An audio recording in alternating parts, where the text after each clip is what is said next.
20h30 à Paris, 20h31 même, la suite de l'essentiel sur France 24, édition spéciale. Avec cette annonce, Marine Le Pen reste bien dans la course à l'Elysée. Elle est candidate à la présidentielle de 2027. Elle annonce se pourvoir en cassation, mais ne fera pas campagne avec un bracelet électronique. C'est ce qu'elle a tenu à préciser auprès de nos confrères de TF1.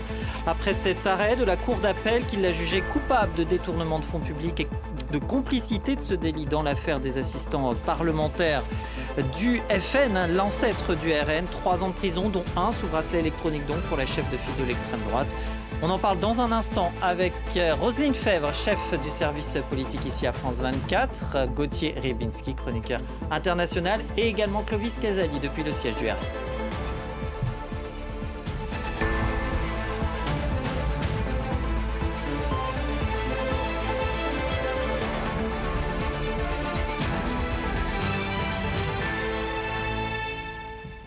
Elle est donc bien candidate, Marine Le Pen, candidate à la présidentielle de 2027. La chef de file de l'extrême droite, reconnue coupable de détournement de fonds publics et complicité de ce délit dans l'affaire des assistants parlementaires du FN par la Cour d'appel.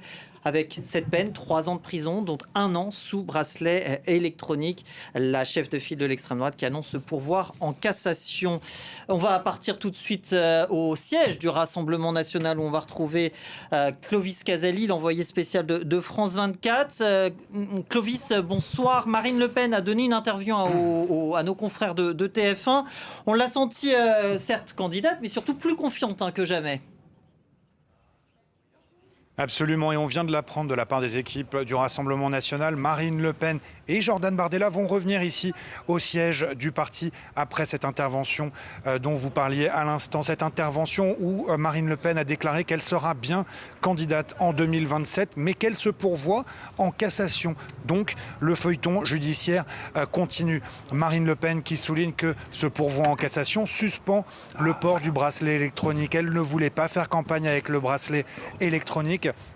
Elle voulait être libre de ses mouvements sans aucun compte à rendre et elle se pourvoit en cassation précisément parce qu'elle veut prouver son innocence. C'est ce qu'elle a dit. C'est un point très important. Et pour information, Marine Le Pen et Jordan Bardella iront demain à La Flèche dans la Sarthe visiter un marché comme pour dire que la campagne commence dès maintenant. Et ils rentreront ensuite à Paris pour retrouver des cadres du parti pour une réunion très importante du Rassemblement national pour vraiment se mettre en ordre de bataille et signifier que la campagne a bel et bien débuté et que Marine Le Pen est bien la candidate. Vous restez avec nous, Clovis Casali. Roselyne Fèvre, finalement, elle ne se dédie pas vraiment, puisqu'elle avait annoncé il y a quelques jours ne pas vouloir se porter candidate avec un bracelet. Elle est finalement candidate. Et ça se fera sans bracelet électronique. Oui, alors elle fait un pari juridique que l'appel, enfin la Cour de cassation sera suspensive. Mais il y a un débat chez les juristes. C'est la question qui lui a été posée d'ailleurs par Gilles Boulot, le présentateur de TF1, qui lui dit mais là-dessus les juristes ne sont pas d'accord. C'est-à-dire que pour certains, ils considèrent au contraire que l'exécution provisoire décidée en première instance continuerait à produire ses effets. Et Marine Le Pen a répondu mais non, j'en suis absolument certaine. Donc, moi, je ne suis pas professeur de droit. Elle est avocate. Donc, c'est vrai que vous avez raison de rappeler qu'elle est avocate. Et qu'on peut imaginer qu'elle sait ce qu'elle fait. Et qu'on rappelle aussi, comme le disait Clovis tout à l'heure, c'est que toute l'après-midi, au siège du RN, il s'agit de phosphorer justement en présence de ses avocats et en présence de ses conseillers. Bon, alors j'imagine qu'ils n'ont pas que phosphoré cet après-midi. J'imagine qu'ils ont phosphoré les différentes hypothèses. Quand je dis phosphorer, c'est envisager effectivement tous les scénarios possibles et ça, surtout quels étaient peut-être le plus favorable, si je puis dire, pour elle. Vous avez raison. Mais ce qui est intéressant, c'est que elle va en fait jusqu'au bout. Moi, il y a un moment, je me suis dit, pas plus tard qu'il y a une demi-heure, sur le plateau de Stéphanie Antoine, j'avais l'impression qu'elle n'irait pas, que voilà, le fameux slogan du père, tête haute, main propre, elle resterait finalement un peu droit dans ses bottes et qu'elle dirait, ok, je me retire, puisque c'est un binôme. Jordan Bardella prend la place. Et tout le contraire, c'est qu'elle va au bout du bout de ce que peut lui proposer la justice et qu'elle tente le coup. Et en fait, candidate, elle ne lâchera pas l'affaire, elle ne veut pas lâcher l'affaire. Bon, on peut comprendre que, dans le fond, Marine Le Pen... Ce sera sa quatrième, oui, si elle se présente. Elle considère qu'elle est près du but. Et laisser la place à Jordan Bardella, qu'elle dit adorer, mais enfin en attendant, elle ne lui a pas laissé la place. Elle tente le tout pour le tout, elle fait un pari juridique, qu'elle a raison par rapport au droit. Et elle fait aussi un pari que les Français trancheront si elle peut aller jusqu'au bout. Gauthier, c'est un pari risqué. Finalement, si elle ne se pourvoyait pas en cassation, c'était aussi une manière de reconnaître sa culpabilité. Oui, c'est vrai. C'est vrai, elle la conteste, mais... Si vous voulez, le Rassemblement national, comme d'autres partis en Europe, d'autres partis d'extrême droite, ont une chance, entre guillemets, c'est que dans la contestation de ce qui est officiel, que ce soit une décision de justice, que ce soit un programme politique proposé par tel homme ou femme politique, ils ont le bénéfice... Alors non pas du doute, mais le bénéfice de confiance de la part de leurs électeurs. Autrement dit, si la condamnation devenait définitive, qu'elle soit inéligible et qu'elle doive porter le bracelet, vous pouvez être sûr que la majorité des électeurs potentiels ou avérés du Rassemblement national crieraient au scandale en disant c'est bien la preuve que nous sommes dans une société pourrie qui condamne les gens valeureux et plausibles. Elle aurait pu elle-même aussi en jouer lors de sa campagne. Oui, alors il est possible d'ailleurs qu'elle en joue, puisqu'elle se déclare totalement innocente. Mais vous voyez que la chose est compliquée parce que si vous la condamnez, eh bien il y a cet effet de sympathie de la part des électeurs et en même temps de ceux qui ne sont pas encore fixés sur leur choix. Donc elle se trouve dans la solution, dans la position de pouvoir, dans les deux cas, affirmer sa supériorité. Soit elle est blanchie et elle dit « je vous l'avais bien dit, je suis innocente », soit elle ne l'est pas et c'est la preuve, selon elle, que ce système est décidément faillible. Et vous voyez, d'un mot, c'est ce qui crée aussi des clivages dans nos sociétés, c'est que la parole n'a plus la même valeur selon qu'on s'adresse à telle catégorie de la population ou une autre. Toute proportion gardée, c'est aussi ce qui se passe aux États-Unis, et on voit ça dans plusieurs pays européens, notamment avec l'extrême droite. Le coup est facile à jouer et il remporte aussi pas mal de suffrages. Clovis Casali, toujours depuis le siège du Rassemblement national.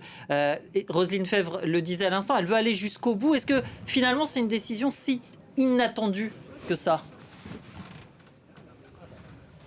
Si vous me posez la question, je vous dirais oui. Et je pense qu'il y a beaucoup de journalistes ici qui sont un peu étonnés par la tournure des événements. On pouvait imaginer qu'elle chercherait plutôt un aménagement de la peine du port du bracelet électronique pour lui permettre d'être complètement libre, de faire campagne par exemple à partir de janvier. Cette fois-ci, elle choisit la voie judiciaire pour, dit-elle, prouver son innocence avec ce pourvoi en cassation qui va lui permettre de ne pas porter de bracelet électronique. C'est ce qu'elle dit. Quand le présentateur Gilles Boulot lui a posé la question « Est-ce que vous étiez soulagé par cette décision de la Cour d'appel ?» Elle a répondu « Oui, bien sûr, sinon ça aurait été un déni démocratique. Il faut laisser aux Français le dernier mot. » Et il y a eu aussi une question que j'ai trouvée intéressante. Quand on lui a posé la question « Et si vous êtes jugé coupable par cette Cour de cassation, et si votre demande en clair est rejetée, eh bien elle a répondu « Ce sera aux Français de juger ». Donc ça, pour moi, c'est une phrase forte de Marine Le Pen aussi. Marine Le Pen qui a souligné l'importance du binôme Le Pen-Bardella. Elle va faire campagne avec lui dès les prochains jours. Peut-être aussi pour souligner que Bardella n'a pas disparu, que ses idées sont encore là, peut-être aussi pour le ménager. En tout cas, elle considère que c'est un binôme crédible, solide. Ce binôme où elle serait présidente, Jordan Bardella, Premier ministre, elle l'a dit et répété. Marine Le Pen, donc, qui se porte candidate en 2027, mais avec ce pourvoi en cassation. Bardella et Marine Le Pen vont arriver ici d'une minute à l'autre au siège du Rassemblement national pour des réunions de travail. Et pour l'anecdote, des pizzas viennent d'arriver. La nuit risque d'être longue. N'hésitez pas à nous faire signe, non pas pour les pizzas bien sûr, mais pour l'arrivée de Jordan Bardella et de Marine Le Pen. Clovis, on va revenir sur cette histoire de crédibilité du binôme dans un instant, mais d'abord peut-être de faire campagne, d'être candidate malgré cette tâche, si je puis dire, qui lui colle à la peau. Parce qu'on le rappelle quand même que la Cour d'appel a martelé à plusieurs reprises que les faits étaient graves pour plusieurs raisons, notamment sur le fait que ce système avait été organisé pendant 11 ans, détournement de fonds publics, ça lui colle à la peau. C'est très, pendant oui, cette campagne. les faits sont très lourds. Le jugement est lourd. Et ça, alors elle donnait comme exemple, oui, Mélenchon, le Modène, etc. Alors il y a 10 autres personnes, je le somme. précise pour être tout à fait juste, il y a 10 autres cadres aussi du parti qui ont bien été sûr. condamnés, il n'y a pas que Marine Le Pen. Et la Cour d'appel a bien précisé qu'il n'y avait pas eu d'enrichissement personnel, pour être tout à fait. Non, bien évidemment, mais quand même, les faits sont lourds et graves. Et on peut considérer qu'aujourd'hui, il y a un problème démocratique, dans le fond. Comment on peut se présenter à une campagne, dans une campagne présidentielle, la plus haute fonction, avec ce boulet au pied. Alors, c'est pas un bracelet électronique qu'elle aura au pied, si on en juge, si elle a raison sur le fait que la Cour de cassation sera suspensive, ce jugement. Mais quand même, je veux dire, quand vous regardez les pays du Nord, vous voyez qu'une ministre, par exemple, va démissionner parce qu'elle a acheté une tablette de Toblerone avec la carte bleue de son parti. Je veux dire, on n'a pas la même lecture aujourd'hui du sens de quelque part moral. Je trouve, enfin, les mots me manquent presque parce que j'étais persuadée qu'elle allait jeter l'éponge en disant ça fait 2 fois que je suis condamnée, 2 fois pour des faits lourds, pour détournement de fonds. La justice est repassée. Et certes, elle a enlevé, comme le disait très justement Gauthier, l'inéligibilité pour ne pas, dans le fond, qu'on dise que c'est une justice politique. Mais tout de même, c'était son choix à elle de dire, bon, étant donné que j'ai été condamné 2 fois, je lâche l'affaire. Gauthier, faire campagne, quand on prône ainsi, comme le fait le Rassemblement national, l'exemplarité, quand on prône la sévérité de la justice, quand on prône aussi la lutte contre la délinquance, est-ce qu'il n'y a pas un côté un peu paradoxal, finalement ? Mais c'est d'ailleurs ce que vient de nous dire Clovis Casali. Le fait de revendiquer le choix ou le nécessaire prononcé des Français en la matière, c'est-à-dire c'est aux Français de juger, ça déjà donne un petit signe de ce que peut être la justice sous le Rassemblement national. C'est-à-dire, de manière fort démagogique, on dit c'est aux Français de juger. Mais en la matière, vous l'avez rappelé, les faits sont graves et les Français ne sont pas à même de juger, à moins ceux qui sont particulièrement férus de ces choses-là.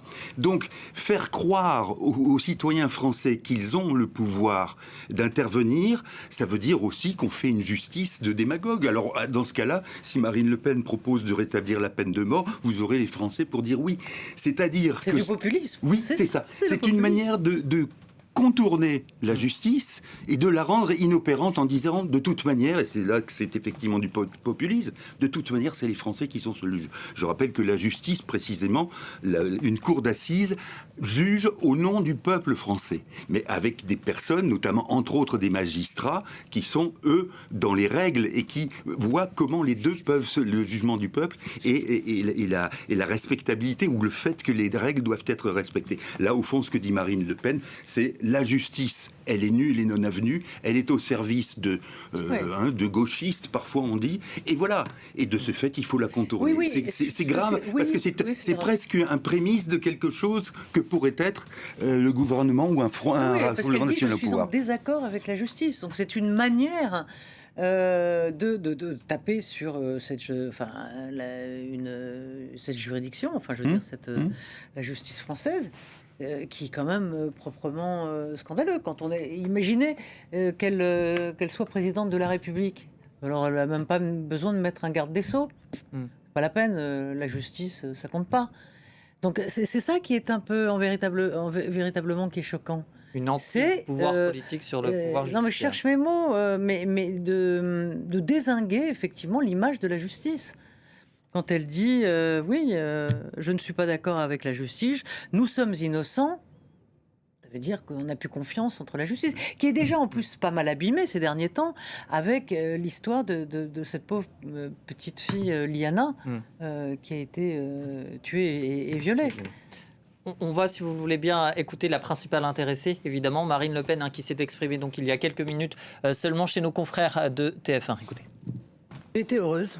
J'ai été heureuse qu'on rende aux Français leur liberté de voter et que la Cour me rende mon éligibilité. À partir du moment où ma peine d'inéligibilité est purgée, alors je veux aller au bout.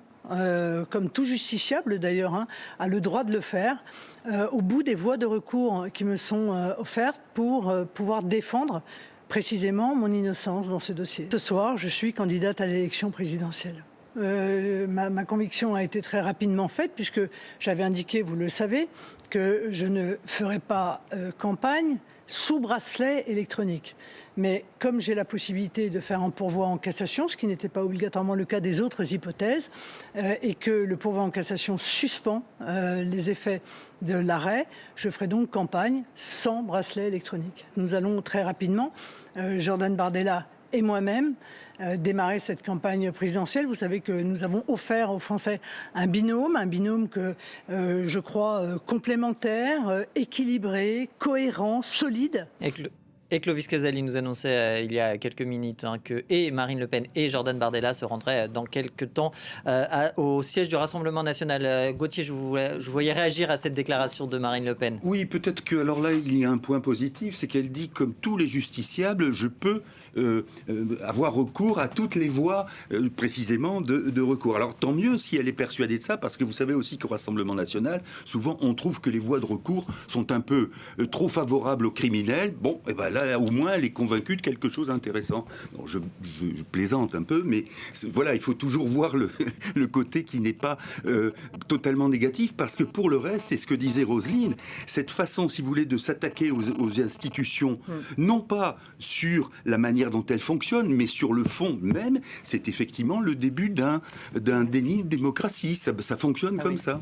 Elle est en campagne. C'est du Trump, hein. Je suis désolée, mais c'est une trumpisation de... Ah bah complètement, moi je trouve.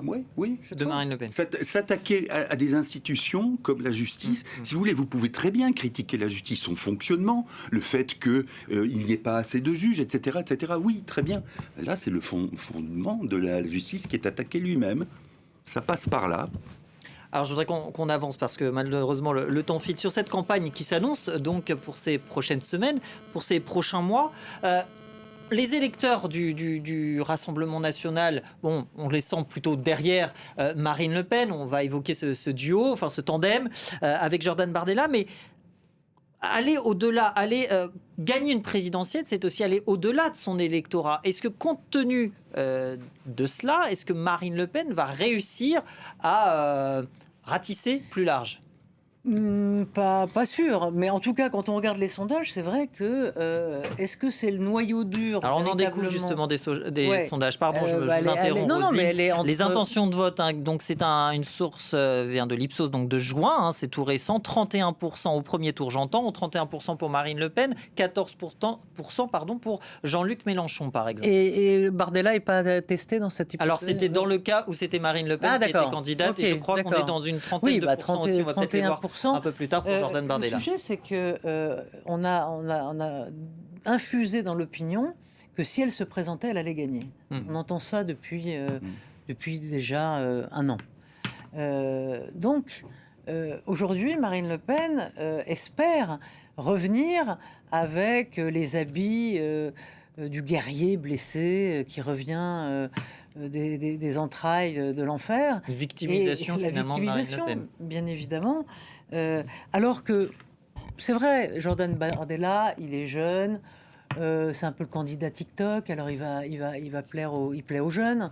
Marine Le Pen, elle a une assise, on va dire, plus populaire. Elle danse sur Dalida dans les EHPAD. Et puis elle a aussi, évidemment, l'expérience. Elle a l'expérience politique, et puis c'est sa 4e candidature à la présidentielle.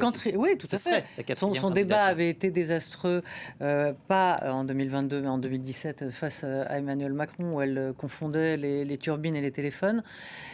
Mais voilà, elle s'est frottée à l'exercice.